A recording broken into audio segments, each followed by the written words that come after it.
I have an Mayor, I have an extra copy. Thank you. I appreciate that.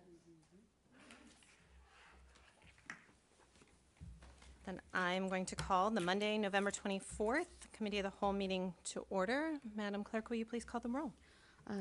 Mayor Rusk, Deputy Mayor Sheffield, Councilor Norris, Councilor Piazza, Councilor Johns, and Councilor Amboise are present. Okay. Our first order of business is Public Works Shore Avenue Seawall debrief.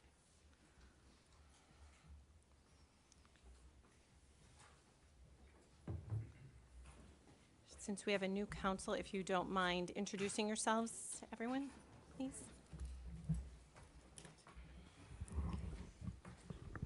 All right. Good evening, Council. My name is Heidi Camo. I'm the project manager for the City Highway Department. And with me this evening, I have Matt Taverna, who's a professional engineer for GZA. He's also acting as a senior project manager. And we also have Nate Viravoy, who is the assistant project manager from GZA, who acts as our on-site, we'll call it observation, construction observation person. He is the person who's on site on the project each day. Okay. All right, so we're here tonight to present a change order for the remaining construction costs for the Shore Avenue Seawall project. But since we do have some new members of the council, we did want to do a brief overview of, sort of where the project started, how it's progressed, and what we're looking for to continue the project. So in your packets, we had provided a brief timeline that went back to 2019, which talked about when the construction plans were issued. This project actually had originally gone out to bid for engineering services in late 2014, early 2015, so it's been underway for about 10 years now. So what the project is it's a full reconstruction. It was a demolition and reconstruction of about approximately 350 feet of the seawall on Shore Avenue. One of the things that sort of, while I don't have a study to present, one of the things that was determined about 10 or so years ago is that the wall itself was being undermined. So there was a need to hire engineering services and help move us forward on that particular project. Shore Avenue, that particular part of Shore Avenue does have multiple underground utilities that should there have been a failure of that seawall in the roadway, it could have been fairly catastrophic. So that's sort of what led us here. So what's taken place over the last year and a half is we started with construction in, I would say, May to June of 2024. Early on in the project, as we began progressing, it was found that the forced sewer main would have been in conflict with what we call the supportive excavation. So it was a pile wall that needed to be installed in order to provide a safe working space for the contractor. So again, early on, we realized that there was going to be a conflict there, and we had to do a bypass of that forced sewer main. As we moved through the project and worked into the southern end and looking at installing the supportive excavation, it was then determined that about 150 feet of the project, we failed to find bedrock that was assumed to be there. So over the course of the next few months, as construction on the original designed wall continued, we worked through redesigning a wall that was capable of still providing, and I'll let Matt and Nate talk to this, but still providing the strength and that was necessary for this particular wall, which I'll let Matt and Nate kind of talk about what we landed on in terms of a design. Yep, so let me take a quick step back. So Heidi did mention the bedrock that was supposed to be there. One of the first things is that the original design for this structure was supposed to be sitting on top of bedrock and secured down to the bedrock, because it was actually a narrow wall. that was pinned down and secured to that rock. And again, the reason for that design was because the utilities that were anticipated to be in the roadway, and the plan was originally not to affect those utilities. So the original design for this, again, was a very narrow wall that was pinned down and secured down to the bedrock. And as the work progressed, as Heidi was mentioning, as we got to the northern part of this wall, bedrock was much deeper than anticipated. So the design had to be altered and modified for this, and one of the best methods for that is instead of a narrow wall being pinned down to the rock, it's actually changed into something called the gravity wall. And a gravity wall is a structure that's basically supported by the mass of the size that it is. You know, it's very large, it has a lot of weight to it, and that really prevents the two items of failure when you design a retaining wall, which is either overturning and sliding. So the structure was modified and designed instead of being a thin wall that was pinned down to rock, because there was no rock available or much deeper than anticipated. The design was changed and altered, again, which led to a much wider and deeper wall.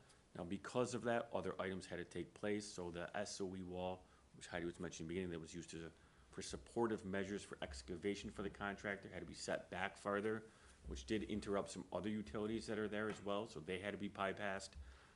And just the time period to do this, to change from one design to the other, led to where we are today and the length of this project. So that's kind of where we are Yep. today. We just finished up the wall. Yep. So in terms of the construction and where we are right now, the wall, the structure itself is complete.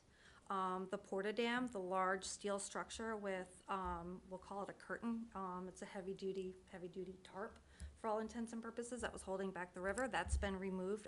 As of today, that is all off-site. So where we're at right now is the utilities are currently being reinstalled. A portion of the forced sewer main has begun, and we're anticipating the gravity sewer will start on Monday.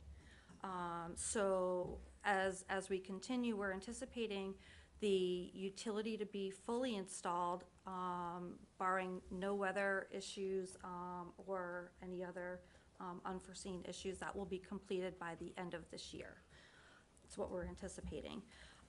So what that means then for the rest of the project is to complete the entire project, we have to reinstall some drainage connections. There'll be sidewalk, the full length of the project, sidewalks and curbing, roadway paving, and then railings and landscaping.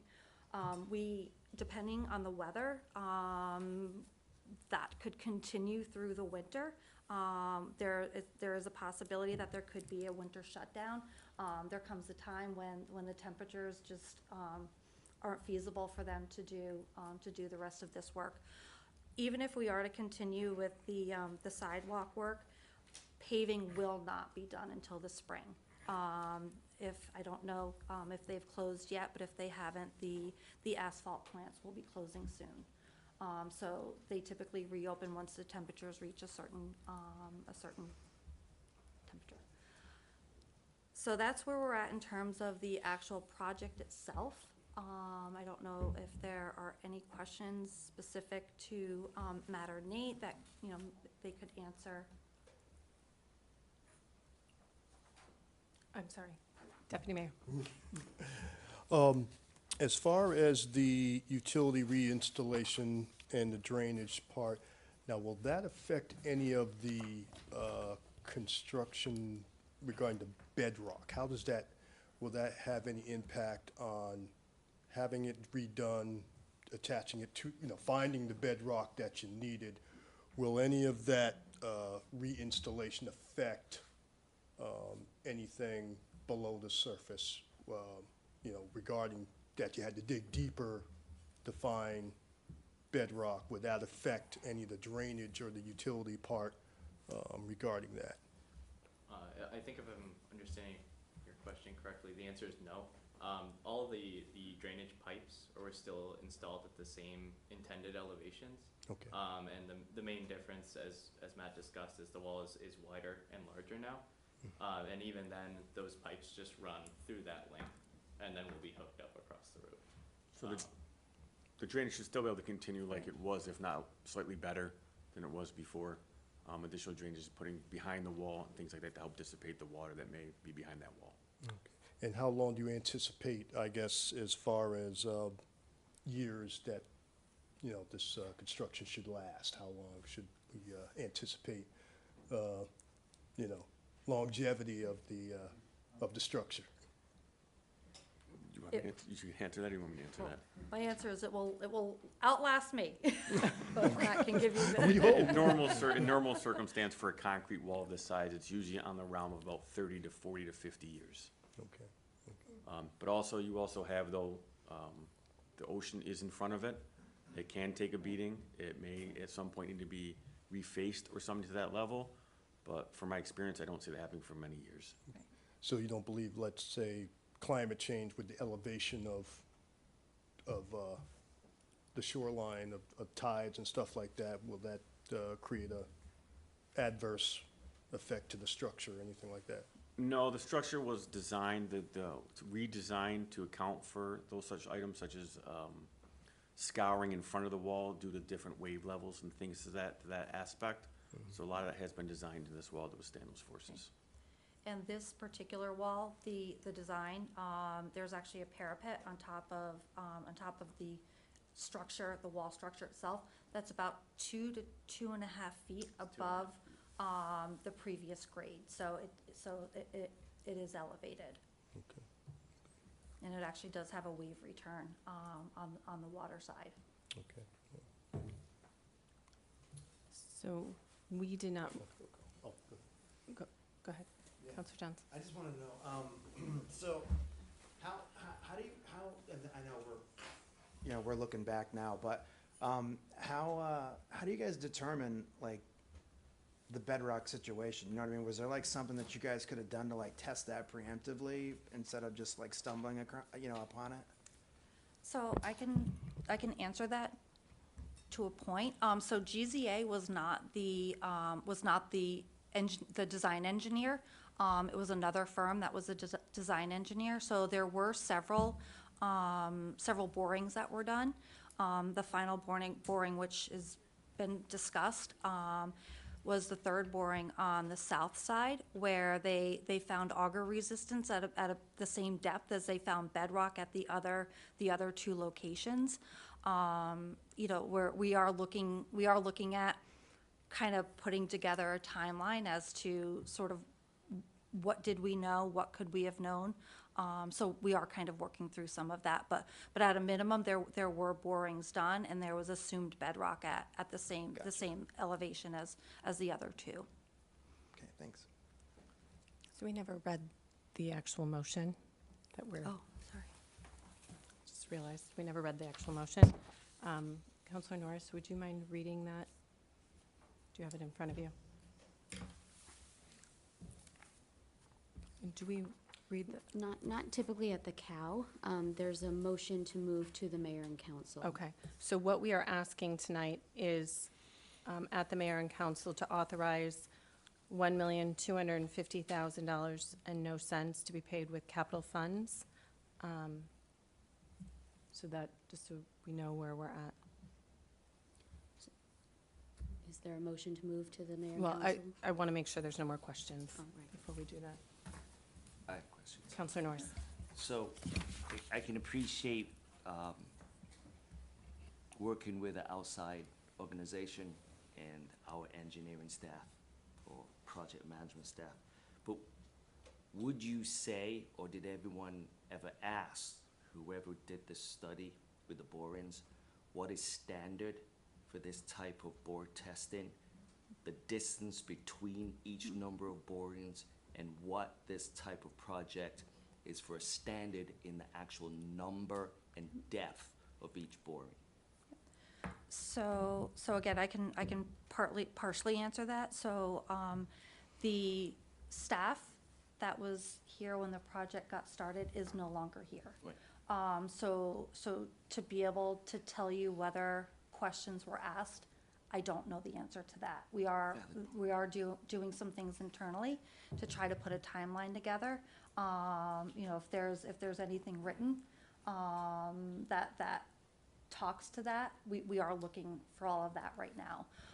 So I can't speak to whether those questions were asked or not. We are also looking into what what are the standards? Is there something specific? Is there something in waterfront engineering that discusses, it should be every 50 feet or every 100 feet, or it should be water side, land side? So those are things that we are looking at now. But what would you do with that information once you get it? In terms of this project in the past, This- or this moving current forward? project? That'll be a discussion for, with the mayor and other council. Thank you. Heidi, is it fair to say that the company that did the study indicated that we were good to move forward?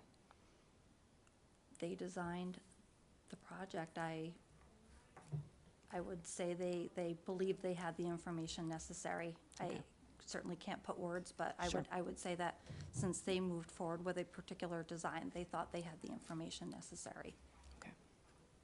May I ask one more question? Counselor Norris? I apologize. That's okay. So when was this study done? The actual borings and results presented? 26. Around the vicinity of 2016. And then after that point, the company that was doing the work, did they actually see the results and have any type of comment? So they have been involved in the redesign, partly because not partly, they were the designer of record. So they had all of the data. I can certainly let Matt and Nate speak to the specifics of the type of data that's collected when trying to determine the type of wall, the pressures. The surcharge and forces that the soil is gonna push up against the wall, any vehicle loading that may be next to it, so they had all that information when they were redesigning, or initially designed this wall and after the fact for the redesign for the new wall. So they are well aware that these issues were encountered. Right. See, I guess that's where I start to get confused. So we had a company that did a conceptual design in 2016? No, they provided the engineered design. In 2016, and then we went out to bid to get the actual project done when? So the plans were started. I'd have to go back and look. I apologize, I did not bring that data, but the construction plans themselves were issued in 2019, and then all of the permitting that was necessary through DEEP and Army Corps of Engineers was finalized in December of 2021. Okay. Thank you. Counselor Ambroise?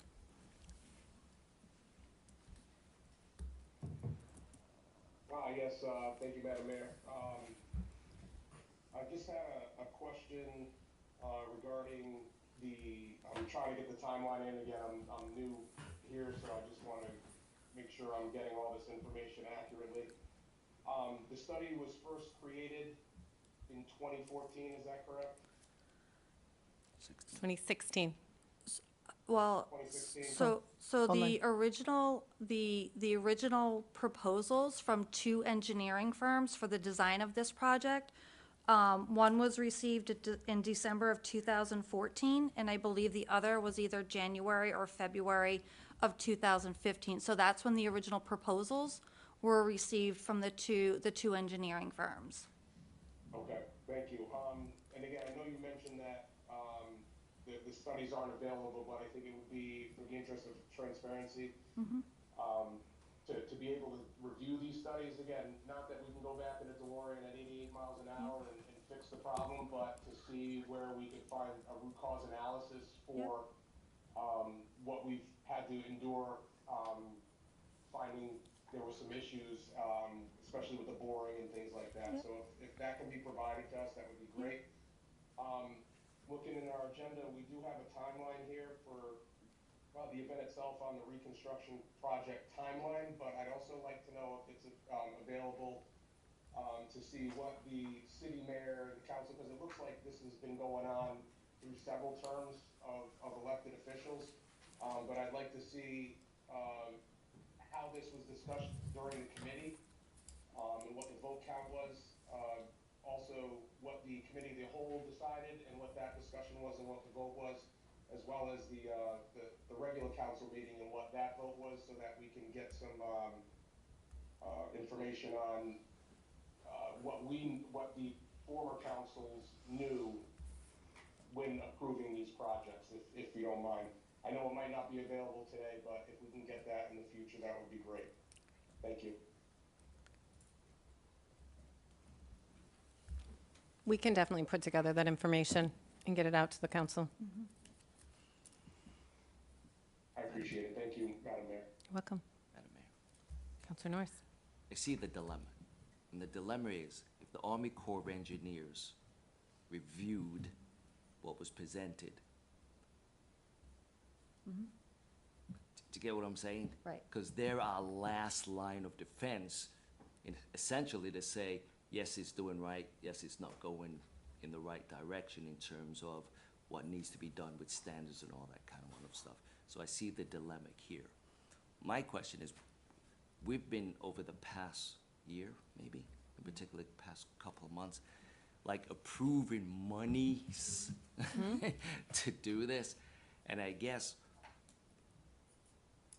the hard part is to, before we continue, but we kind of have to, keep approving funding, it's like, where does it end? Like, so what is the final design? Yeah. What is the final cost estimate? And what is the shortfall? Because regardless of what past council people have voted and all that kind of wonderful stuff, the fact of the matter is this is where we are. So how do we get to the finish point? Nope, absolutely. So it would be nice if we could figure that out, because everything we're talking about right now, in the reality, is buttons compared to what we think the final dollar figure is and how do we fund it. So I appreciate your time coming here and explaining the roadmap of what we get here, but I also appreciate, because this can't be easy on you, the three of you either, to like, geez, we gotta go to council again. You know, so I appreciate your time in trying to explain this through to us. So I can tell you that the $1,250,000 that's being requested is, again, barring any unforeseens, which we did also include a contingency in this number, but we believe that is the final number. I know that you're not. Go ahead. So, I'm only saying this because I've lived this. Do we dare request additional review from the Army Corps of Engineers? I know that's like OSHA coming and inviting them, but do we dare go down that path to make sure this is it? So the wall itself is constructed, so the monies that we're asking for are for all of the other items that are still outstanding. So I don't anticipate finding ledge, or, I mean, we're not going to be excavating to that extent. These monies will be for sidewalk installation, grading and paving of the roadway, the railing that is going to go on top of the concrete structure. So I'm glad you brought that up, because weren't those items already in the original project? They were. So why are we asking for money to? So great question. So what we did, when we originally started to find that we were encountering these conflicts and challenges, the monies that were originally authorized for the project, it was $4.1 million. We continued with the project with those monies to keep the project moving forward. Otherwise, we might have been in a situation where we would have had to send the contractor away, so to demobilize them and then remobilize them. So what we did was internally, we reauthorized those funds to keep the project moving forward. So you're absolutely right.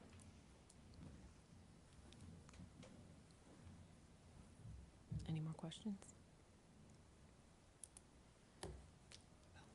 Okay. Deputy Mayor Sheffield. Following up on Councilor Norris's question, so this 1.25 million is to complete the project through the spring, when you anticipate this whole project to be done? Yep, and the road being open. Okay.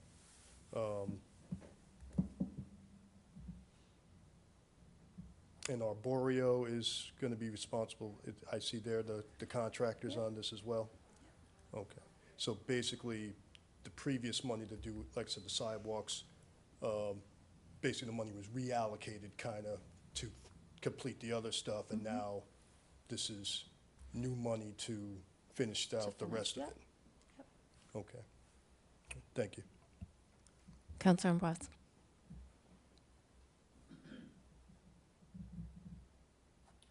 Oh, can't hear you. You're muted. You're muted. All right, thank you. I just want to get our numbers here right, because we had two previous resolutions that are in our packet. One was for $4,132,136.30. Is that the only one? Because there seems to be another one here that looks like $3,400,000.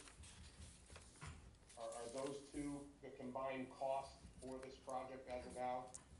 So there should have been a third resolution, I believe, that would have been an additional 3 point, Have them in front of you. 3 point. So there was a 3.4, and then I believe there was a 3.2. The total construction, the total amount authorized for construction is $10,810,343. All right, and that does not include what we would have to decide on for the 1.25 million, is that correct? That's correct. Okay, so on top of that, it'd be, okay, all right, thank you. Any further questions? Yes. Councilor Do Piazza. we have a beginning number that was presented for start to finish completion, and then now what it's cost us? So the original opinion of probable cost that I believe was presented in 2019.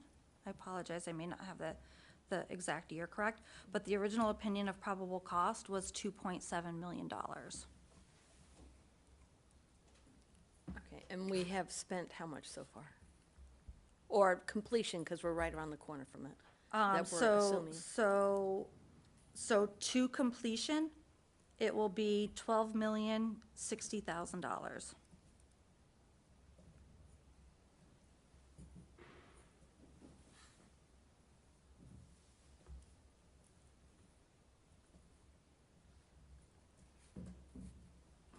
That's my only question, thank you.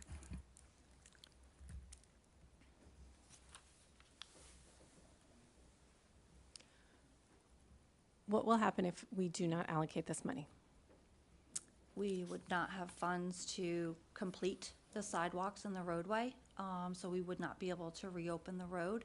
And then we would need to have a conversation about what that means to the contractor. Okay, thank you. Councilor Norris. So how much have we appropriated so far? So the council has authorized the $10,810,343. So plus the 2. 1.250 this evening?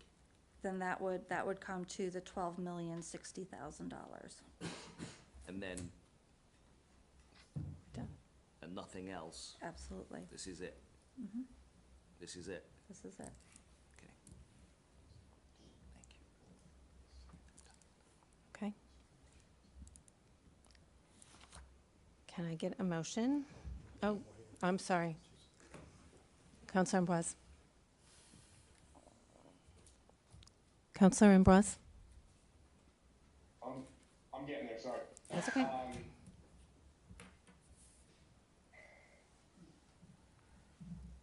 Although this is become a costly endeavor. We cannot leave it undone. Cost overruns do happen. These are excessive.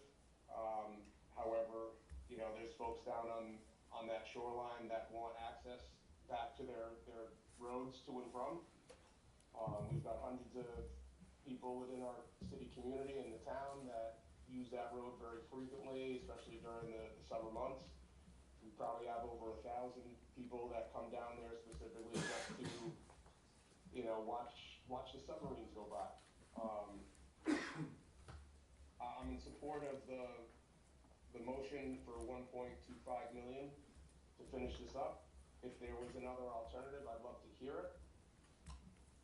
If we could do the paving and the sidewalks in-house and it would defray costs and without violating the contract with the contractors, I'd be all for it, if that's an option. And the other thing that I would love to see moving forward is trying to see if we can recoup any of these costs on a federal and state level, whether it be with the EPA or the environmental protection for the state level as well, to see what kind of grants and opportunities are there for us to offset these costs. But I will be supporting this motion. Thank you. Just an answer to that, I've already reached out to our state legislators. I have some information already, and we'll be meeting with them later this week to discuss possible funding from the state. I can't make any promises, but that is definitely the direction that we're heading. We also will do a cost analysis at the end of this to see what we can find out. Obviously, this is something that I've walked into with this role, but at this point, my goal is to get us done and then come back and figure out where we can go from here and how we can hopefully recoup some of this money. We did also, we are submitting the $3 million CIF grant Yep. as well. Yes. So some of this did come from a state of Connecticut grant and ARPA funding. So we got almost $2.4 million in a state grant already for this project and 1.4 in ARPA funding. We applied for 9.6? The original grant was for 9.8 million. 9.8, originally in SIF money through the state that did not get granted. So we're trying again at $3 million with the town supporting us on that. Do you have another question? No, my question was, in what fashion would you like us to make a motion? So I'd make a motion, ask you to make a motion to move this to the mayor and council meeting of December 4th, 2025. So, Second. I have a motion and a second. All those in favor? Aye. Aye. Anyone opposed? Anyone abstaining? Okay, that passes unanimously. Thank you. Thank you. Thank you for being here. So the next item on our agenda is the electric boat pedestrian mall. This is for information only. To give you a little bit of background, as they're coming up, an agreement was made by the prior mayor and to discuss a pedestrian mall on Eastern Point Road. So I'm going to let y'all come up and introduce yourself. There's a microphone right there.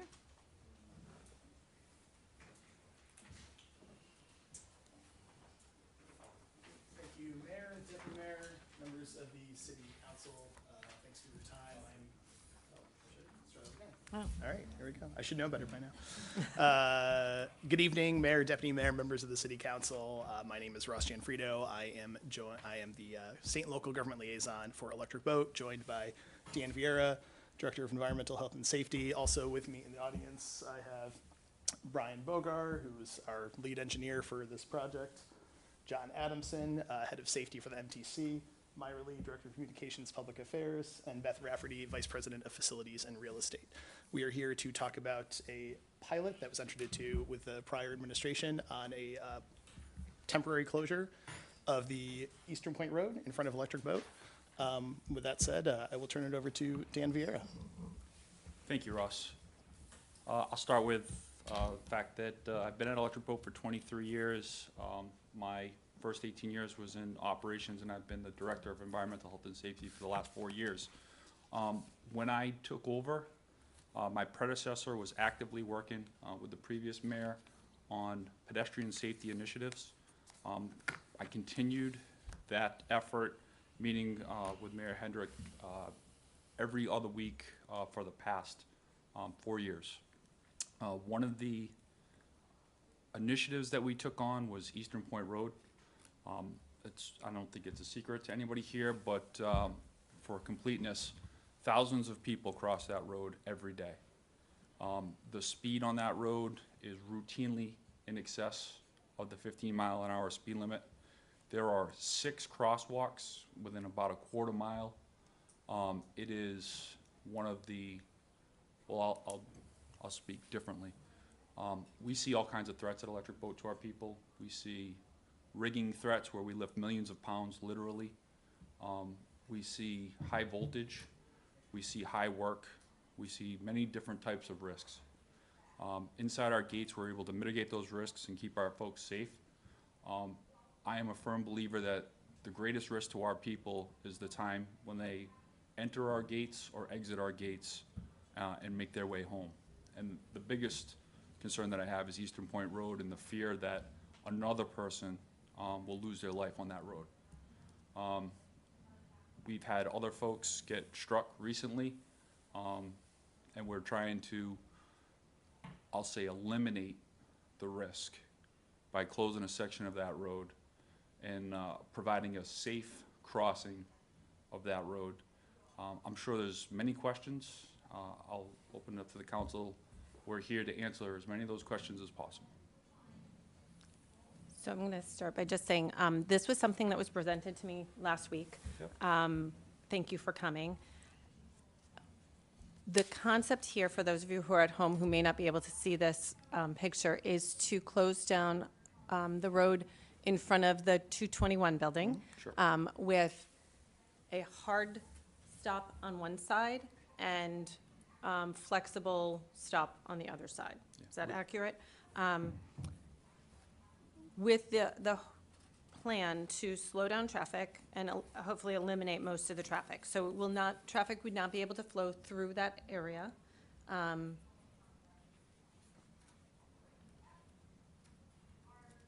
right. I guess I'm going to, so there's going to be Jersey barriers on one side and then those flexible ones on the other side.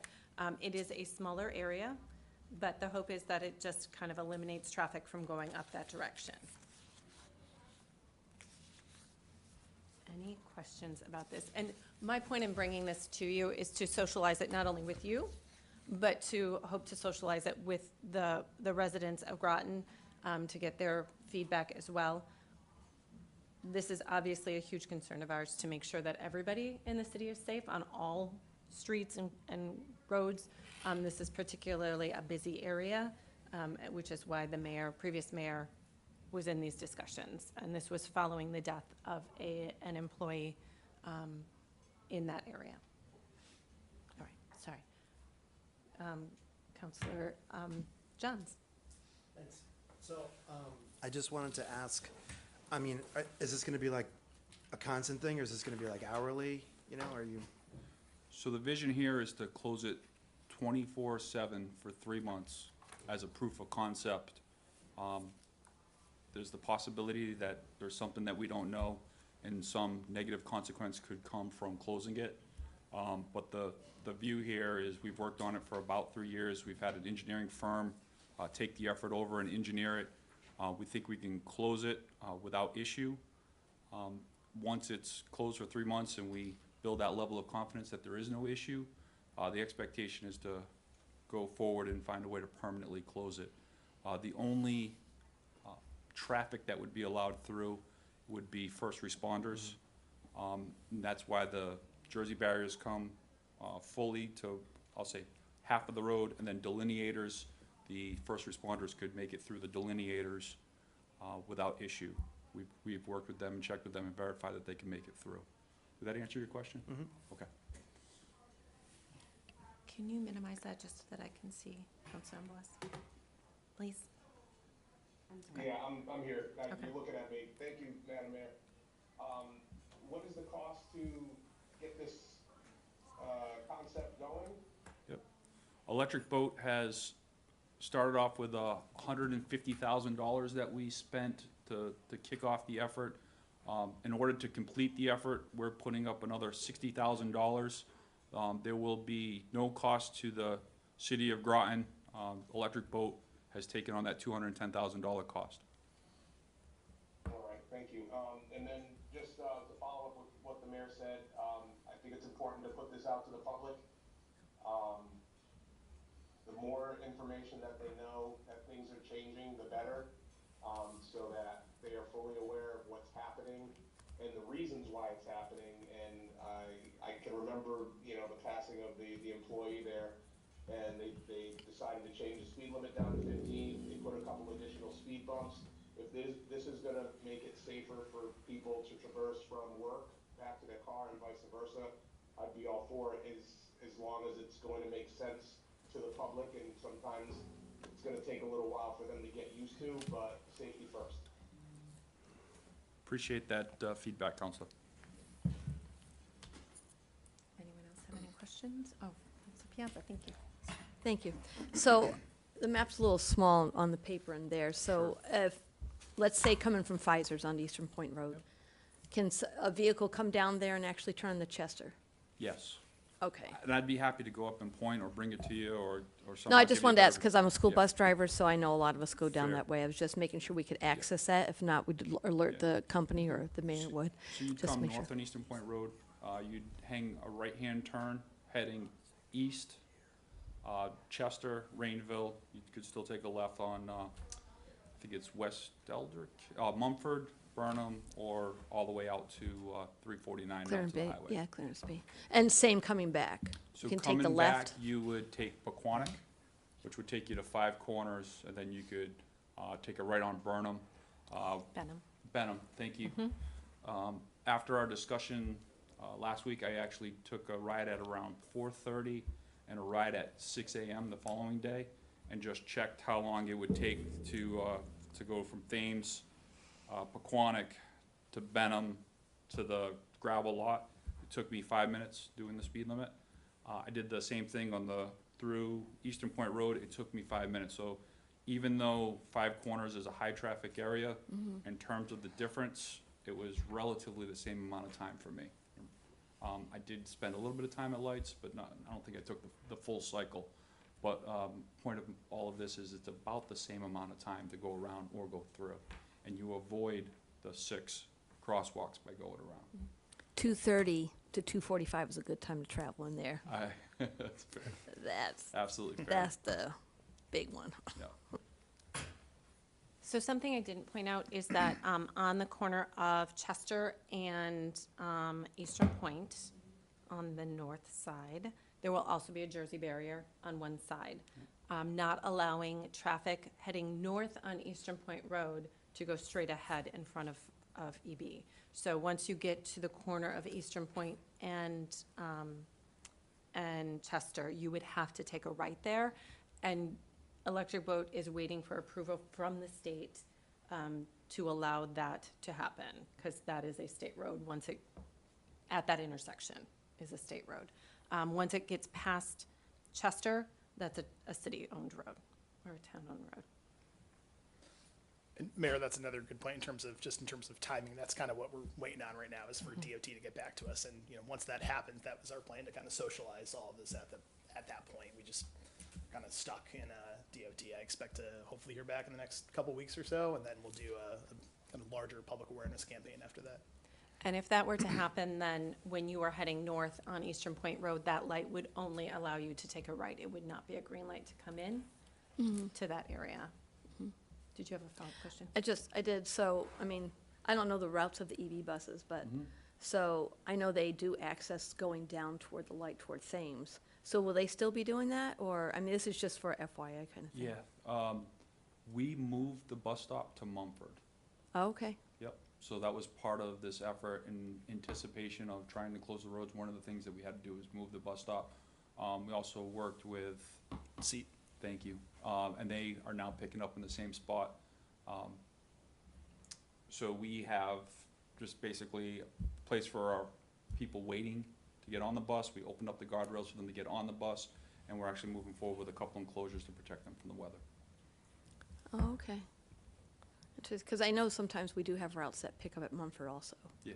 So just, yeah. just Appreciate wondering that about- heads up, but we are in contact with transportation and make sure that they know that they will not be able to go that way. Okay, thank you. Counselor Amboise? Thank you, Madam Mayor. I'm looking at the four-way intersection at, Eastern Point, Paquonic, Thames, and Smith Street. So if I'm looking at this correctly, if I would no longer, or people would no longer be able to take a right off of Thames Street onto Eastern Point Road? They You- could. They You would. could, but you would only get so far before you'd be redirected. The drawing calls out multiple signs on Thames that would redirect you away from Paquonic, letting you know that there's no through traffic on Eastern Point Road. Okay. All right, but in essence, somebody still could meander their way through. They could, and we could not close that section. The parking garage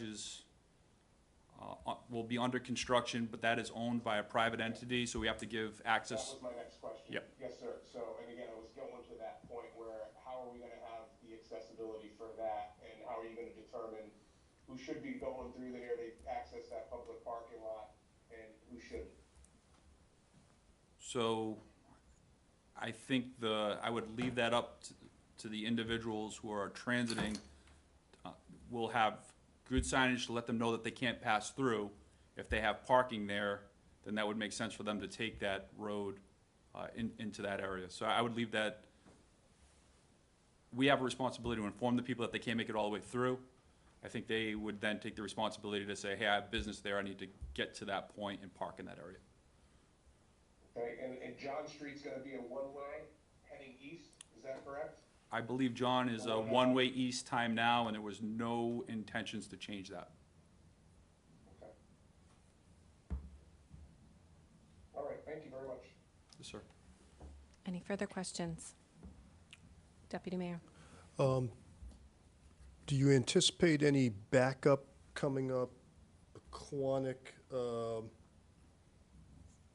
and Thames Street, I guess, once you block that off? I guess because you can't go up Eastern Point, but then for Thames and then you cross over to Paquonic, is there gonna be a backup, a wait, any delay from there? Yeah, I think that's a decision point. Our intent was to essentially do a car count and look for backup at 5 corners. I think that will be a decision point for long-term closure. Right, because that's where I live, and coming up, and then, the backup at Paquonic and the 5 corners, the traffic impact from there and being blocked at Eastern Point, so that would be a concern. So, I would say that's extremely perceptive, and I agree with you 100%. That is a decision point. okay, thank you. Counselor Norris? Can you please tell me, on average, what is and when it was done, your traffic count? We have not done a traffic count.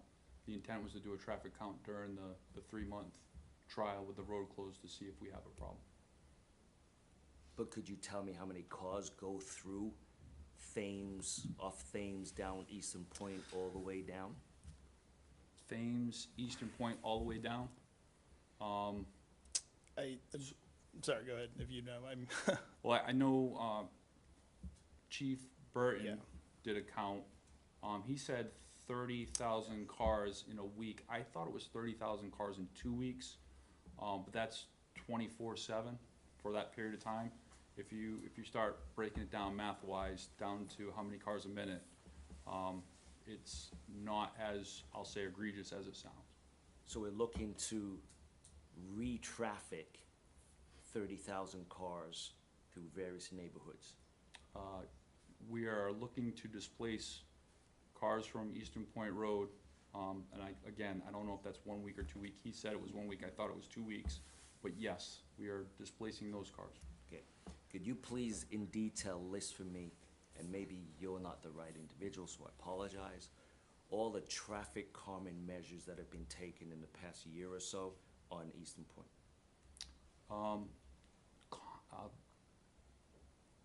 I can tell you the measures that I'm aware of. Calming, I don't know if that's, I'll tell you what I'm aware of. We added, so there's a law for 25 feet on either side of a crosswalk that is commonly infringed upon. The city was good enough to give us hash marks on either side of those crosswalks. I believe that was done in the last year. There was a speed sign put up that measures the speed and gives folks real-time feedback as they pass through. I will tell you, I personally watched that sign. People slow down as they approach that sign and still are well in excess of the speed limit, and that is an uphill as they approach that sign. Those are the two, and then we moved the bus. We moved the bus to Mumford. That was another action taken. I'll say the fourth action, and I think it might have been a little bit more than a year, but we worked with all of the vendors who provide food services to Electric Boat, got them into one spot, and that helps with our folks not having to cross the road. It keeps the vendors kind of in a consolidated area. This plan takes their presence into account, still gives them entrance, still gives them exit. There's a parking lot on the west side. There's still access to that. That's EB owned. So those are some of the things that were taken into account. Does that answer your question? Yes, it does. Okay. Additionally, the state put in a flashing light at one of the crosswalks further down. Yes. Yeah, we know the feeling on how effective those things are. So my question is, has there been any discussion on manipulation of road surface? Heidi, who sat here prior to me, and I had a conversation. It was more focused on the north gate. That's another high-risk area for us. The concern was the noise that it makes and actually creating noise pollution, and that noise pollution affecting the folks that live in close proximity to the north gate, which is actually on Thames. In terms of on the area that we're talking about, that's on Eastern Point Road, there has not been a discussion that I'm aware of. Dan, just one thing that I'll add, I did see, and I wasn't a lot of details, so I'm not sure what it's for, but in the budget that the city council approved in 2023, I believe, there was $150,000 that was appropriated for Eastern Point Road.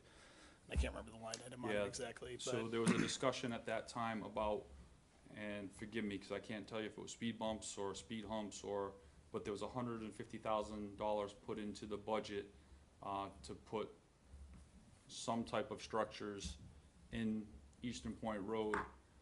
At the time, the concern was the fact that Eastern Point Road is an evacuation route.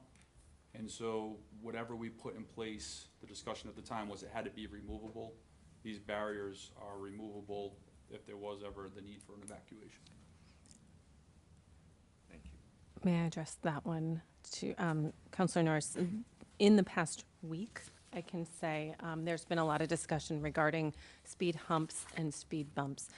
So when we talk about, and I'm learning as I go, speed humps are the ones that you have to basically come to zero to go over. So what you would see in a parking lot. A speed table, you would go up and down, so a much larger. So there's been discussion on that. You can still do approximately 30 miles per hour going over a speed table. A speed bump, you can do about 2. So putting speed bumps in there was not something that we could do based on the fact that it is an evacuation route. A speed table is a possibility, though, and that is something that we've been discussing this week. If I may. Of course. There are many other options other than a speed hump, a speed bump, and a speed dip. There are so many other ways that we can manipulate the surface of a road. And Europe has been doing this for like 50 years, if not longer, to have people slow down. I'm not saying I'm opposed to this. I just want to make sure that we are able to tell, I don't know where these 30,000 cars are coming from and where they're going, that we did our due diligence to say there's no other way that we can provide a safe environment for foot traffic without diverting you through neighborhoods.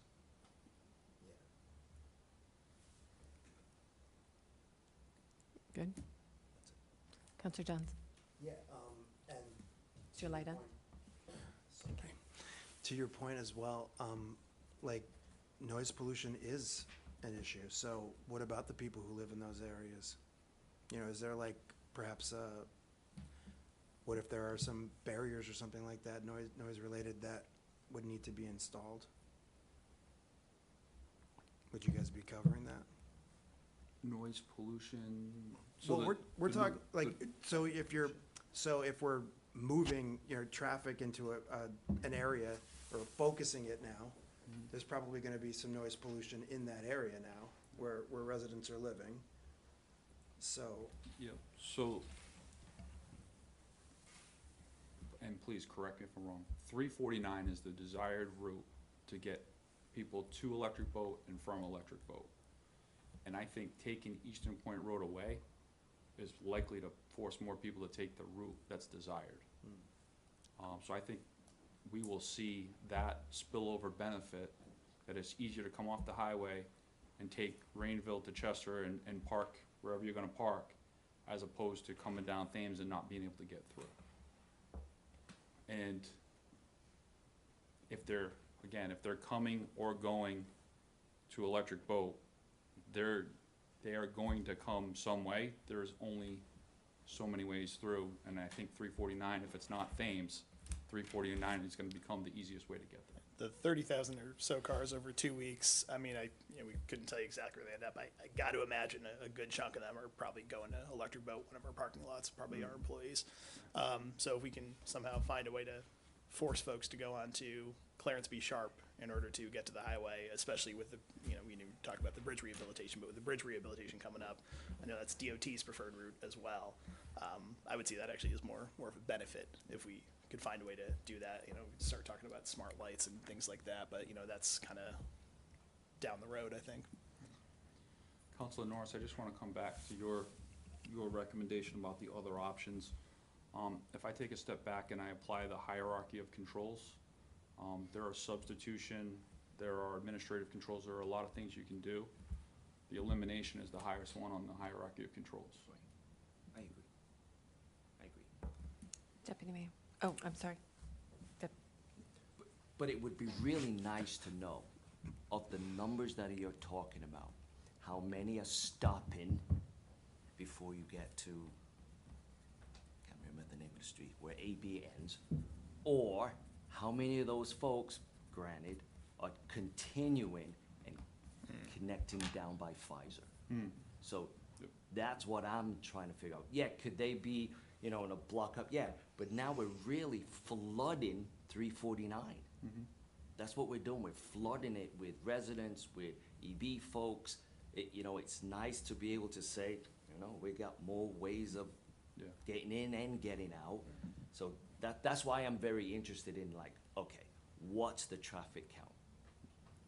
So, because if it is mostly EB folks, my next question would be, what is your education of your employees for traffic control or traffic behavior? So there's so many things I would like to get answers for before we go, okay, we're gonna and shut down in my world, the world, because I'm down there, so those are just type of the questions that I think we could at least get answers to, that it could help me justify to people that live from that gas station down, that whole area down there in Eastern Point and Shanacosset, like, why we shut down this road. Okay, we can work with the chief, see if we can And, figure that out. and it's probably very logical and makes a whole lot of sense, and your hierarchy of traffic safety is absolutely correct. I get it. But just being able to say, these are the 5 main reasons, and we did our due diligence. and I'm done for the night. Thank you. To piggyback on that, another question that I have is, are we just pushing some of this up a road or two? Because now we're going to flood Chicago and we're going to flood Benham versus flooding Eastern Point. So all that traffic is going someplace. Some of it will be going right into your lots. Some of it still continues to go that way. And we still have people who are crossing the roads in the middle of the roads, not on a crosswalk, on all of those streets. Yeah, I also recognize the concern on Benham. I think, just talked about different ways to slow cars down. The physical configuration of Chicago makes it harder to speed on Chicago as opposed to the straight shot, that's on Eastern Point Road. So part of the speed issue is just its physical configuration of a straight shot, in some cases downhill, depending on the direction you're going. So I think it's somewhat safer on Chicago, because you just can't go as fast. I understand the concern. The other thing that we are managing a little bit is everybody has left work, everybody has rushed, everybody has been tired, everybody has been frustrated. Those three things affect how you operate mentally, and that I'm out of the gate, right? After they walk 100 yards, do they slow down a little bit? Probably. It's just that initial, everybody's going out that gate, so I'm gonna rush with the crowd. So maybe there's an opportunity for education, but I know that there is, unfortunately, it's been proven out that the risk is right there. Not to say there's not risk elsewhere. Go ahead. I'm sorry. Yes, sir. So I happened to be in Manhattan this past week. Yep. And there is actually a road, and it's actually controlled by New York City Police. They have barriers, and they literally drop the barrier. It's a pain in the neck, so I was in Yep. it. Like, from 6:15 a.m. to 10 a.m., you could not go down the street. Sure. And then at 10 a.m., they lift the barrier up, and away you go. So I don't know if that has been, I know it's a pain in the neck. I don't know if that has also been a consideration, but I know the workflow at EB may not be conducive to doing something like that. We talked about barriers, and a couple things: the cost, the uncertainty.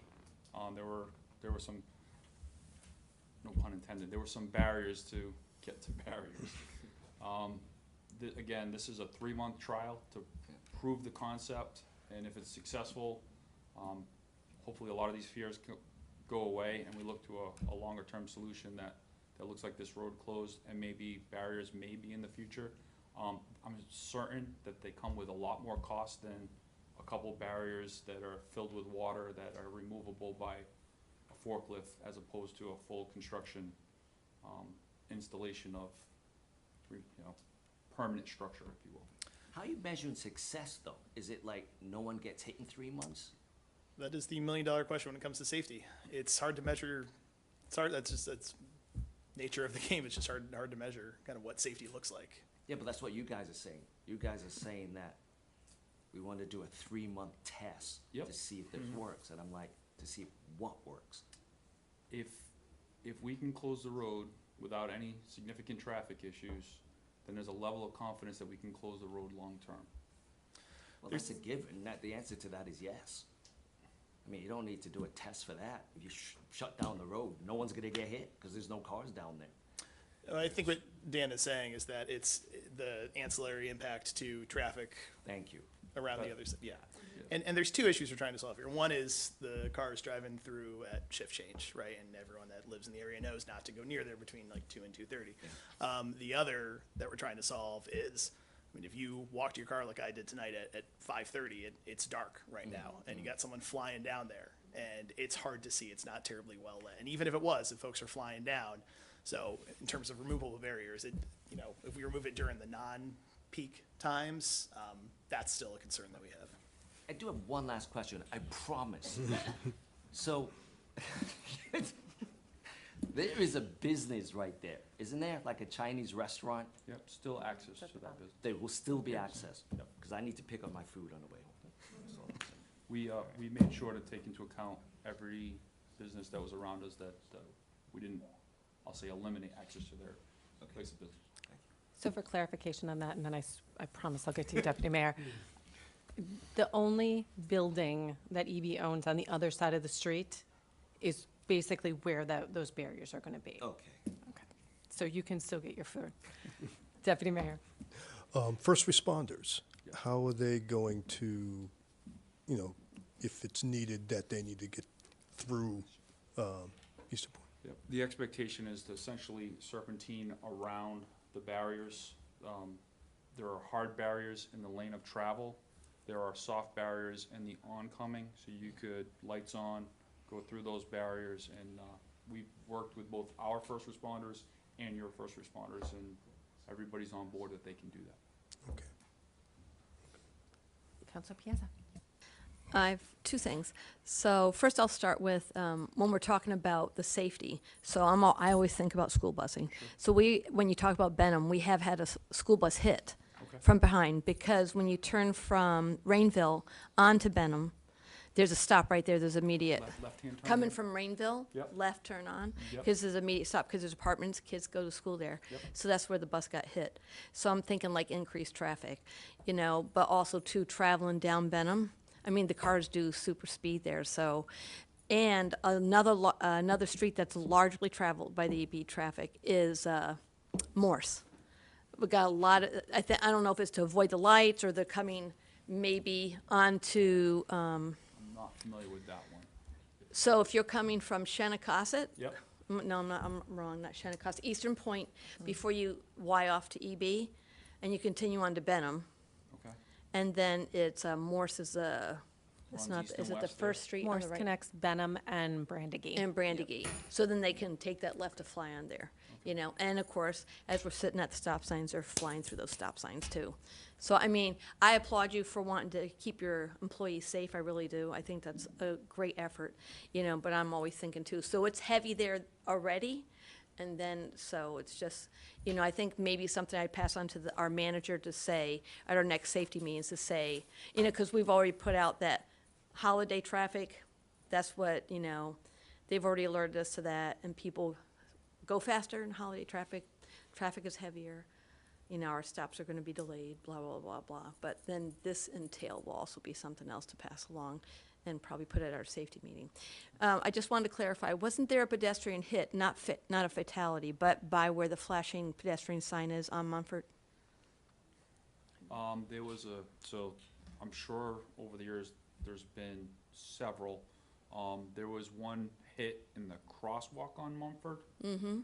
It was a situation where a left-hand turn out of the parking lot. Pedestrian was in the vision of the A pillar. So as the truck turned to left, didn't see this pedestrian and knocked them down. I know that there's been other accidents on the corner of Chester, Rainville, and Mumford. I would describe that as a hotspot. Mm-hmm. Those all get handled by the city of Groton and Captain Lido and Chief Burton's people. Mm-hmm. I've personally talked to Officer Rosa on many occasions about, his efforts in that area. Mm-hmm. It's tough. Yeah, I would say in your education, maybe educate, a lot of people don't know a lot of things on the road, which I'm really surprised about. I still get people saying, when the bus is coming up, and there's no divider, do I still have to stop coming down if it's a 2-lane? I said, yes, people still don't know. But also too, is maybe in your education, educate the employees when they're traveling the cars, the difference between the diagonal crosswalks and also the straight line, because one is where you can pass a pedestrian after they reach halfway through on your side of the traffic. The other ones, you have to wait till they completely cross it. And also be added that you don't sit right on the, Yeah, I appreciate that Service information. I side. will tell you, I learned something just in that conversation right there. We do have what we describe as safety alerts at Electric Boat. They go to every supervisor, all 24,000 people that we have. I will make the commitment to this council to at least use 1 or 2 of those to help educate the entire workforce. So I'll make that commitment to you. We'll just have to figure out what the content needs to be. Councilor Amboise. Thank you, Madam Mayor.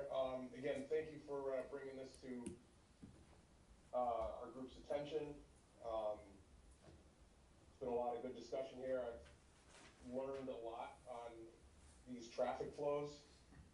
The one that I haven't heard anything much of, I know this is an EV-based issue, but around 2:30, 3 o'clock at the corner of Benham and Eastern Point Road is when a lot of the Pfizer folks come out.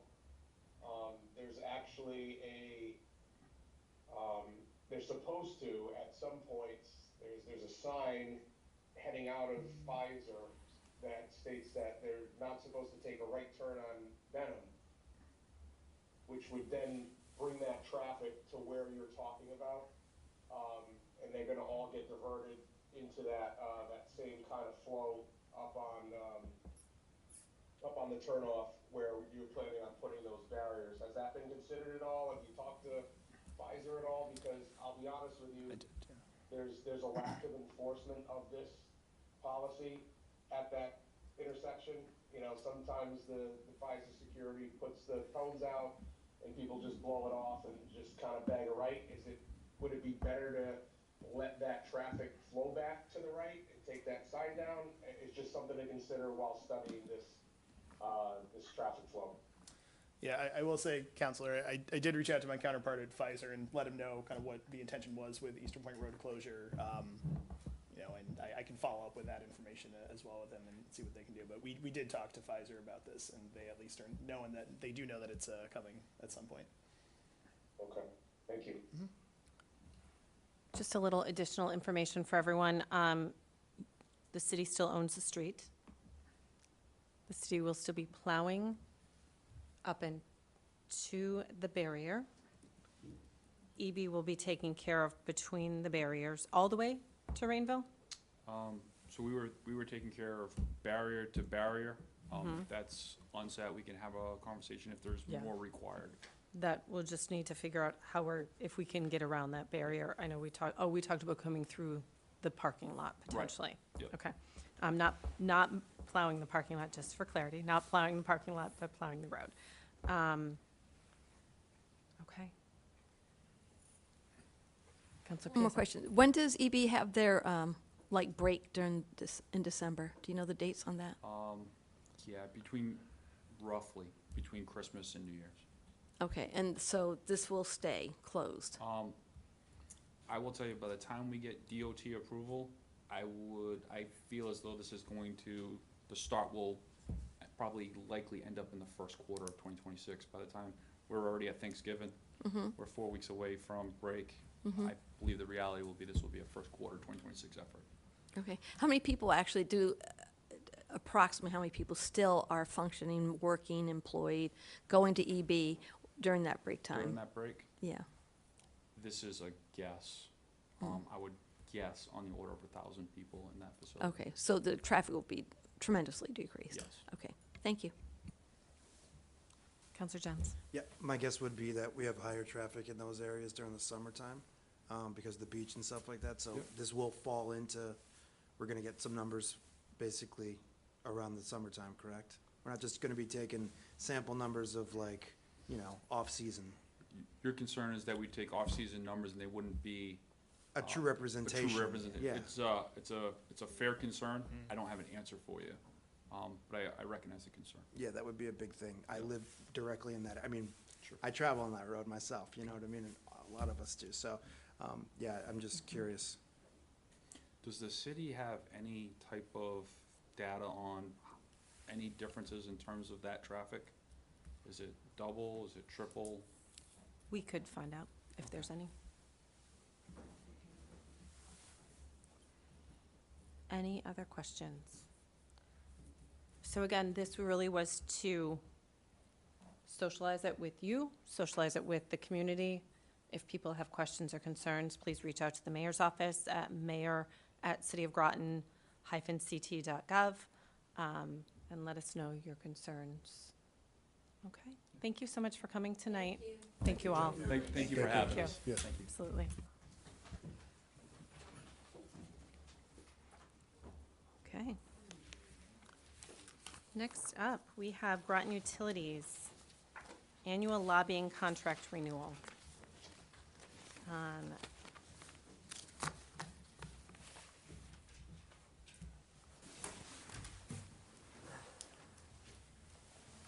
to introduce yourself to the new counselors, please. Yes, I'm Ron Gaudet. I'm the Director of Utilities. I run the entire utility. Often we use our general managers that run the different portions of the utility to present. Sitting next to me is Mark DeBella. He is our lobbyist. He's going to introduce himself to you in a minute. He came, this is an annual renewal we're doing, so we figured it was good just to introduce him. According to the utilities purchasing policy, we bring purchases for cutting purchase orders over $100,000 to council for approval after they have been through the utility commission. So the three items we're presenting with you tonight, I'm going to do the first, then we do North Star, and then submersible pumps, are each over $100,000. Mark DeBella's annual contract is $108,000. The price on his contract has been the same for 8 or 9 years. It hasn't changed for a long time. Mark DeBella and his company have been doing the lobbying services for the utility for in the order of magnitude of 2.5 decades. Yes. With that being said, I'm going to pass the mic to Mark to let him introduce himself to you. And if you have any questions on things that have gone on during the years or anything about lobbying as it relates to the utility, either himself or I can answer it. This was meant to be a general introduction to you. Normally, Mark doesn't come every year. In the package, each year with his contract renewal, we also put the annual summary of services that he writes up and he presents to the utility. With that being said, this is Mark DeBella. Thanks so much, Ron. Madam Mayor, Mr. Deputy Mayor, members of council, thanks so much. It's been really has been a pleasure representing GU. If this contract gets approved, I believe we were talking about this before in the office. I think it'll be the 26th year. So 2000, I think, was the first year. There's only been one increase, and that would be 26 years. So it's been a great partnership. Over that time, there's been a lot of work put in. Again, it's hard to believe it's been that long, but it's been a pleasure to work across a number of directors of utility, mayors, councils, and the annual report that you'll see is really a sessional report. Obviously, it's a 12-month thing, but we have long session, short session, depending on how what year it is. If it's a budget year, it's a longer session. If it's an off year or not a budget year, even though they open it, it's a shorter year. But that doesn't mean that if there are other things that happen throughout the year, obviously that not responsive, obviously very responsive for things outside of the legislative session. But over the years, there's just been a number of things. I mean, there's been a large chunk of money which we're fortunate to secure for the water treatment plant under the Malloy administration. I believe when Marion was mayor when that finally came through. I want to say it was in the order of $12 or $13 million. So we were very successful in that. It was a big deal. It was something we had worked on for a couple years. There's just energy legislation generally. Every bill that comes through the General Assembly or amendment gets screened, gets read. Making sure it's nothing that affects us. Obviously, work very closely with CMEX lobbyists because almost always, what's in GU's best interest is what's in CMEX's best interest and vice versa. There's the water taxi money that continued to secure over the last, it's probably been the better part of 10 years, I would say. Initially, that was another thing under Marion, which was represents $100,000 a year, so $200,000 in the biennium budget. We're successful in getting that in again last year. So that's another good thing. And again, just really generally energy legislation. I know we're in a municipal territory, but I think you all read the newspaper, and I don't think there's been a hotter issue than energy and energy costs. And I think it's been very fortunate that I think we want to continue to stay out of Pura's purview. Every year there's always something going on with multiple bills. And again, the last several years especially have been really, really, really hot. And I continue to believe that will be the case. So I guess with that, I'll stop. I'm happy to field any questions that you all may have. But again, thank you for the opportunity. Deputy Mayor. Yes, thank you. I've been here since 2013, and you've been representing us clearly since I've been on the council, and thank you again for serving us in the city of Groton. Primary concern, you said energy.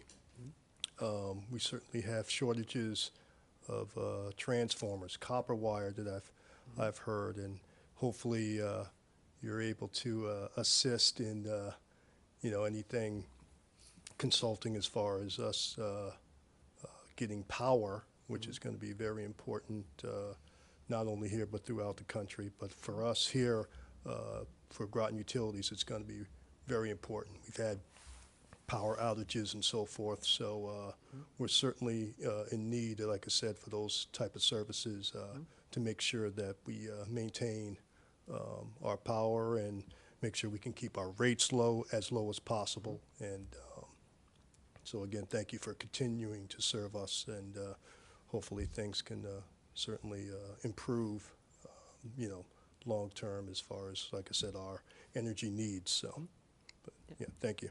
Thank you, Mr. Deputy Mayor. One other thing I did want to mention too, with your seawall discussion here, at the end of this last legislative session, a start of a conversation was started with OPM and the governor's office about trying to secure several $1 million. I believe it was the proposal we had asked for put in, I want to say put in, but discussed with them, was for $4 million. Obviously, the bond commission does not meet on a regular basis. It's especially with Governor Lamont, there tends to be a little bit more kind of a space between meetings, but it's something that we will continue to stay after the administration on, and I'm cautiously optimistic that we will be able to get some dollars, for that. Again, I'm always very careful on what I say and how I say it, but I think that obviously working with your local, your state reps, Senator Summers and representatives, but also with leadership and other members there of the General Assembly and the Governor's office, there'll be conversations we'll continue to have as we go into 2026. Thank you for that. I just want to make a clarification for our new counselors. Our lobbyist works for Groton Utilities. We cannot, as a city, have a lobbyist, just so that is clear to everyone. You could always cheat. No, I'm just kidding. No. I'm just playing around with you. I'm just kidding. I feel like I need to hum over that. Councilor Amboise. Thank you, Madam Mayor. Yeah, again, I know that was in jest, so I just want to make sure that the public knows that Yes. we're, just trying to keep it lively here. Again, this is my first time involved in this portion of expenditures for the city of Groton. The $108,000, is that coming out of city of Groton budget, or is that coming out of Mr. Gooday's budget for the Groton utilities? I believe the resolution is written up, and it's written up correctly. It's written up as fiscal year 25 and fiscal year 26 and fiscal year 27 utilities budget. So when the utility comes, pretty much we're either spending utility capital dollars or utility expense dollars. And that, when the utility comes, we are talking about ratepayer dollars in the whole utility budget. When we do go through the utility budget process, which actually is starting in another month or so, you'll see presentations by all the city departments coming to council, and you'll also see a separate presentation come from the utility and all the utility departments after the utility commission approves it. So you'll become aware over the next 6 months pretty much where the money's coming from, and our resolutions try to write exactly the expense or the capital pool that the money's coming from, along with the fiscal year. So with this one, we actually say it crosses 2 fiscal years, because we pay the bill monthly. So we budgeted out of the first 6 months of the next calendar year, and then the first 6 months of the next fiscal year, if that makes sense. So it's a calendar year contract. Okay, thank you very much. Again, to me, this, as a RTM member for 15 years, I've been a moderator for a few, this seems to me, for the folks that have been on the council before, but maybe for folks that haven't, this is a procedural move that has to happen, where the city of Groton council and mayor approves an expenditure for the utility. Correct. It's in excess of $100,000, is that correct? Correct. Yes, so there's, So, yep, all right, that's all I needed to know. The only other question is, and again, I just have to talk to Mr. DeBella real quick. You know, what's the bang for our buck? And I know you mentioned a couple of things that you were able to secure, you know, for us with the pump station and other things like that. I'm only looking at what I know from being on the RTM. We got a resilience manager. They ended up seeking out grants, other things like that. What do you see coming in beyond what you've already mentioned today to try to draw more benefits, revenue, grants, whatever it might be, to the city of Groton and the utility itself? Yeah, well, again, there really are two. I mean, one, you're talking about, you know, bonding dollars, let's just say, that have been brought in over a period of time and hopefully will continue to be brought in the future with projects. There's also dollars that come out of, you know, the budget, like we're talking about the water taxi funds. Those come right out of the general fund every 2 years. But, you know, one of the difficult things, just to be completely frank about, you know, about lobbyists, is that, you know, business people tend to say, hey, you know, what's my ROI, right? You know, I'm paying you, or I could, you know, potentially be hiring another employee, you know, making, you know, it's going to make me revenue. And the reality with us is there's a lot of there are a lot of issues, laws that quite often folks focus on what gets done, but not necessarily what gets stopped, right? And that's just the reality. There have been a host of pieces of legislation that would have adversely affected MEUs, you know, and Groton over the years, and it's hard to quantify those savings. But the reality is all too often, excuse me, you know, people hire a lobbyist to help them get something done or get something stopped, and then when that's successful, they stop until you have something else come along, or you have another adverse, you know, issue come along. So the way I look at it, yes, there are dollars that are brought in that I think we've been very successful at, but there's quite a few pieces of legislation every year, not just stuff that you're trying to get done, but more times than not stuff that you're stopping that again would you know, adversely impact the MEU. I hope that answers your question. Well, yes, thank you, I appreciate it. Again, I just can't quantify those things. I guess that's what I'm saying. Yeah, I totally understand.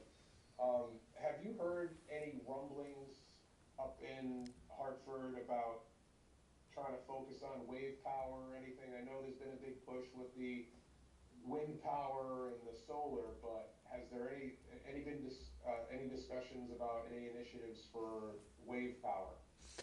Not that I've been involved in or heard of. So the short answer is no. Okay, thank you. Thank you. Councilor Norris. I'm so glad you added that last piece about the functions of a lobbyist, because getting money is this piece of what you actually do up there. I know MDC's making a big push up in Hartford to make a lot of changes. So your ear up there in the hallway, listening behind the corners, and relaying information to us is worthless in terms of we can't do without it. So thank you very much. But with that said, what challenges do you see coming up on the horizon? You know, like I said, I know MDC's trying to make a couple of pushes up there, and I don't know if what they're trying to get done is gonna affect us. Down there was some changes, in particular with sewer.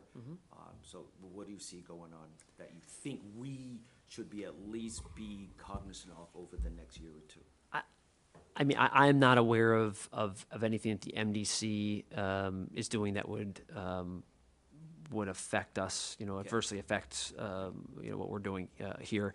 Obviously, I have a pretty close relationship with those folks at the MDC, so we work pretty well together. I can't imagine that they would they'd be doing something that would be be hurting, let's just say, us. But it's obviously a relationship that's very strong, and if that was the case, I feel very confident that we could work things through. But look, I just for me, I get I'm always on alert for.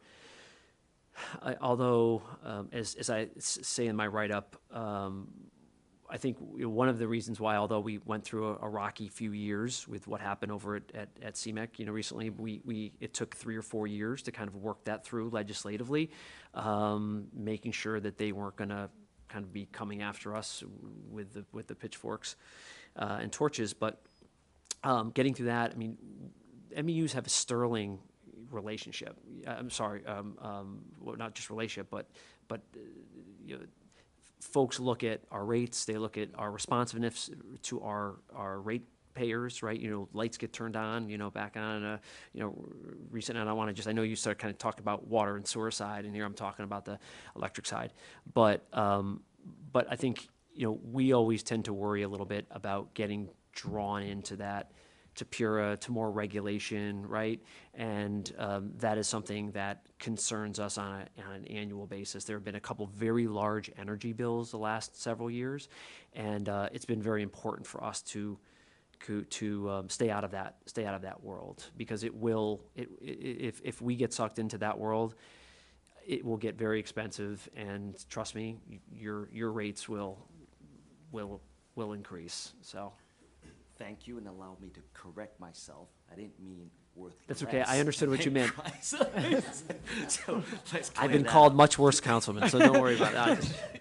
But conversation for another time, if we would consider changing the time frame of the contract to match our fiscal year. So I was going to bring that up to the other councilman. It's complicated because how the ethics registration works at the state is on a calendar year, and I understand that we're on a fiscal year. Ron and I have discussed, potential, not that we can't maybe fix that, but it gets a little tricky because of how the registration, how the calendar compared to the fiscal. But I'm happy to take a look at it, and if it's easier to conform. Thank you so Yeah, much. thank you. Any other questions?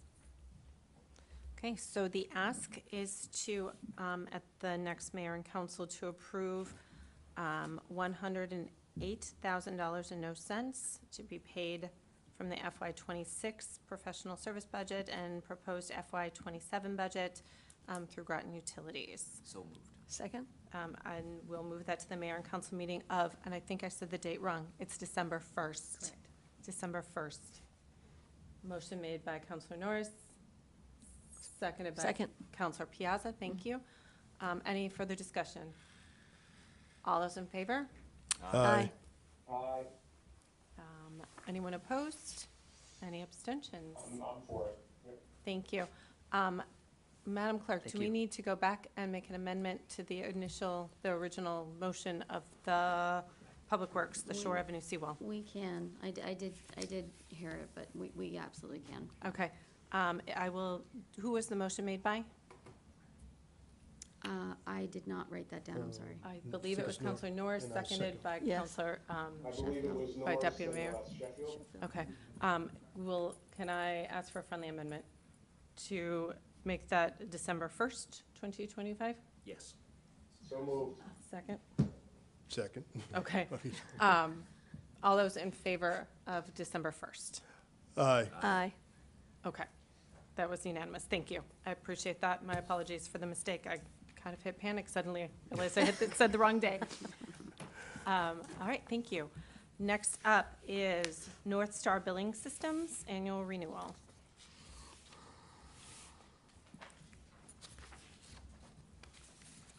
And Tina, again, if you don't mind introducing yourself. Absolutely. Thank you. Good evening, councilors. Good evening, Mayor. My name is Tina Daniels. I'm actually the GM of Customer Service. So this is the North Star is our customer information billing system. It is an annual contract that actually goes along with Groton Utilities and Bosra Light and Power. They're tied together, and then Bosra pays their portion, and we pay our portion. I can already assume what Councilor Piazza is going to ask is in regards to our web portal. So I will go ahead and talk about that. We will be going live with our web portal on January 13th. We had, yes, you and I both, correct me, or trust me. What basically happened and why we had a backlog is from the time that we had signed our statement of work, there was a 9-month delay period with our software provider because they were causing all the customers or all their customers to move off one product and move to the new product, which is called Silver Blaze. Then what transpired is they went through a transition that 3 of our project managers left right smack in the middle. So we had to restart all over again and get them reallocated to our process, what we were going through with the statement of work. And then unfortunately, we ran into an issue with going e-billing because the way our bill was customized for a long time. And with a couple of our other major industrial customers, we had customized billing. So we had to take some additional steps to ensure that their bills were presented properly. And our residential customers were presented properly. And I was not going to roll out the web portal without customers being able to see their bills and also be able to see their usage. So we have been roughly about 2 months with actually having no issues, and when the portal goes live, most of the customers will have 2 months of bill history and 2 months of bills to be able to see. And that was kind of our major goal, is to ensure that a customer could see their actual bill. And it is PDFable, and also a customer will be able to sign up for e-billing. So then they would actually get their bill via email, and we wouldn't have to send their bills anymore to them. Questions? Councilor Norris? Dumb question. There's I have no a lot such of thing. dumb There is no such thing. So I noticed my, Yeah, that is dumb. so, my bill, I'm going to ask the question, does it have to do with this actual? yes, because we're Okay. talking about sending out bills, right? Okay. Okay. All right, so I've noticed that my bill looks different. That's the new PDF form. Yes. See, wasn't it dumb? We tried to get it as close as possible to the way the bill looked, because stuff like that. And it's not, but because our customers are so traditional on, everything looking and feeling the same. So we tried to get our bill as close as possible to what our old bill format looked like. We went to white versus our blue paper. And one of the things, really one of the reasons why we did it was purely for the fact is we actually saved almost 5 cents a piece of paper by not doing it blue and doing this fancy stuff. And we were able to use one statement paper for Bosra and Groton. So it saved Groton, and it also assisted and saved Bosra in the statement paper. So it's, yeah. Well, thank you, because I called my dad and I said, see, government at its best. Yes. So, thank you. Yes, absolutely. Councilor Piazza? So, on the website, will we be able to access back bills per se? That's my, The unfortunate thing, no. We will be able to print them internally in-house, yes. You will be able to have access to your bill usage. You will be able to do some really cool stuff. You can do some trending, you can do some really cool stuff with this new portal. But that is one of the reasons why we were not rolling out the new portal until we at least had one bill copy for each customer. Some customers might have two, some customers might have three. It just kind of, because we would have 1 month that everything was going perfectly fine, and then we would hit a bill cycle that it would just, a bill would just send it haywire until we would go back to the old way versus sending out incorrect bills or bills that were laid out incorrectly. So people in the community that apply for assistance or anything that requires 3 months' worth of statements, their utility bill, or even people who move, they usually like to see that also. So the procedure would be to contact Groton Utilities, you would mail that to them, or how would that go? So that's a good question. The customer will be able to see their usage. We never, when a customer contacts us and says, I want to see 12 months of my usage, we don't send them 12 months of bills. We actually send them the actual activity. They will be able to see that activity online. Okay. So they just won't be able to print the bill itself. Right, but for those who need to, Print the bill, yes. they would have, if the bill is not on the web portal, they would have to contact us and we would have to print the bill for them, correct? Okay. Because the only way the bill can only present on the portal is by PDF. And that's only via mail, that you would send it via mail? The, You would send them if they needed 3 copies, the last 3 months, you would send it to them? oh, we via- email. Customers don't even want stuff in the mail anymore. They all want us to email it and everything. So Oh, we yeah, would okay. copy scan it and send it. I mean, we do very little, like, customer interaction with sending stuff in the mail. We try to email as much as possible. Right. We try to get customers' email addresses and stuff like that, because that's a huge way where we're trying to go for customer notification, whether it's an outage or a new product or whatever. That's how we're trying to get out to our customers, is getting away from mailing it and getting into the social media realm, and then also the reverse customer notifications of emails, telephone numbers, and stuff like that. So within the bill, since it'll be online, will everything that's usually included in there's usually like your water evaluation, so forth and so on. That'll Your be online charts? also? Yes. Okay, Yes. great. Yes. Thank you. Anyone else? Okay, seeing no other questions.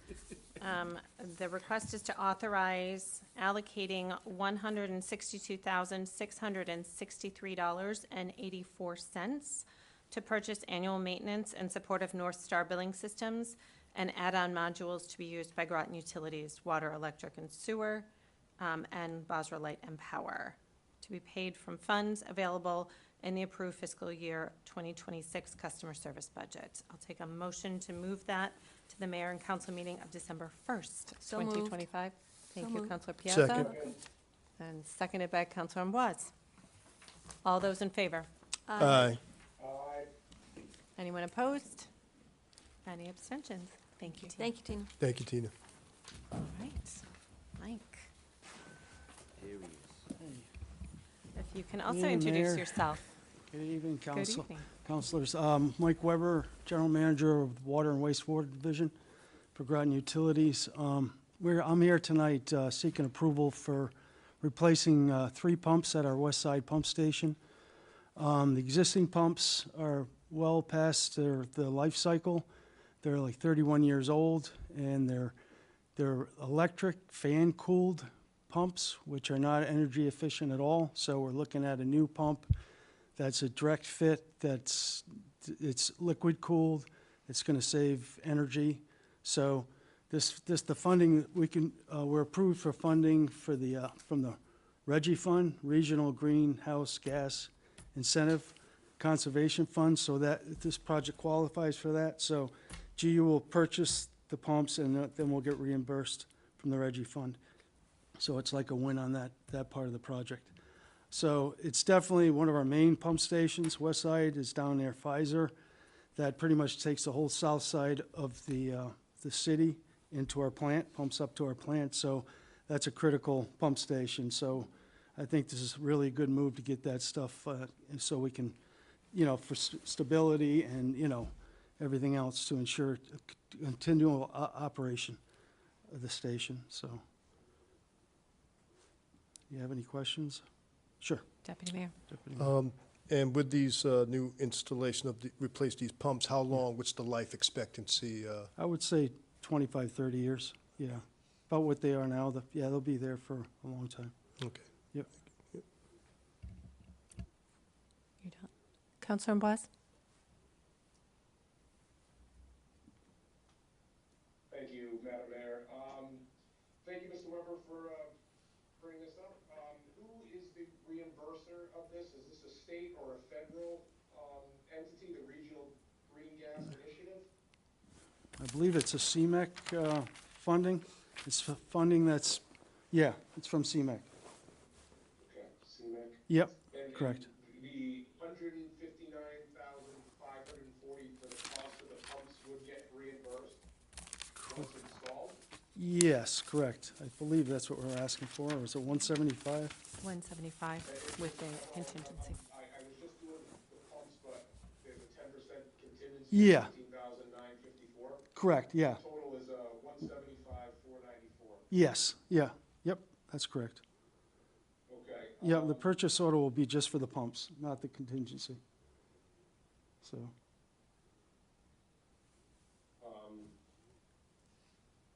Okay, well, I mean, we in itself have to approve the 175,494. correct. Is that correct, Madam Mayor?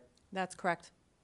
So if the contingency, So this is just for the cost of the pumps, and your workers are gonna do the installation of those pumps? No, no, we're not gonna do it. We don't have the rigging to put the pumps, these are pretty large pumps, so that's gonna be subbed out to a contractor.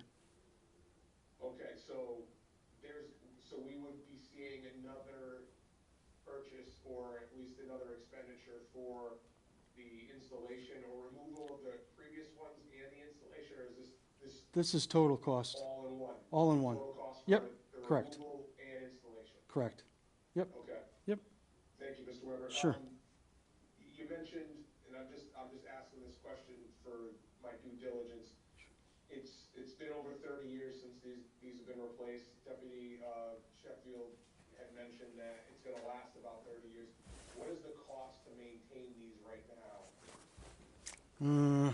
I couldn't tell you, right now, it's hard. Already close to failure. Yeah, that's true. I mean, we do, our guys are great with maintenance on the pumps, so we do keep up with them. They are hard to find parts for these pumps now, so, but, yeah, that's why we really we'd like to get this done.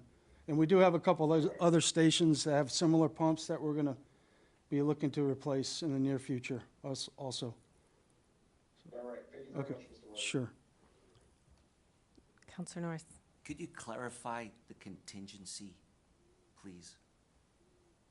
Clear. Because So I guess I'm going to re-ask your question. Is your question, are we asking for the 159,540 for reimbursement, or can we get the full 175 reimbursement? no. No, I just okay. want to make sure we're approving the entire 175, so the purchase order would be for 150, Correct, 159. correct. Okay. Madam Mayor? Yes, Councilor Bois. Again, doing these things in the past, we would have to approve the total that's on this resolution for 175,494. That's correct. That's including the 10% contingency. If that contingency doesn't get used, it does go back into the general fund for GU. That is correct. That is correct. I go with the full request of 175,494. Correct. Thank you. Thank you. Councilor Norris. How close are you to being on track with your asset management plan? We're working on that right now. We're putting all our information into Trimble Unity right now, so we're working on that. And we're gonna have like a CIP plan, a SIP plan for the pump stations. Yep. So we have an engineering firm looking at all our stations. We have like 9 sewer pump stations we have to maintain. So we're trying to come up with a capital improvement plan for the whole system. We have the facility plan now for our actual plant down on Thames Street. Right. We're working on CCTVing for the collection system, and the last part of the system is the pump station. So we are gonna get a plan on improving all the pump stations in the near future. Thank you so Sure. much. Appreciate Yep. it. Any other questions?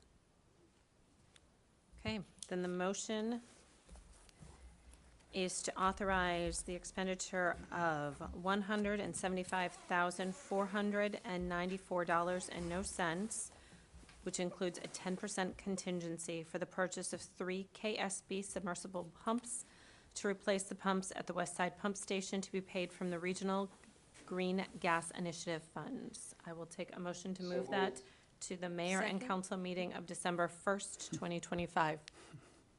Second. Okay, motion, JC. Counselor Amboise? Yes, okay. And seconded by Counselor Piazza.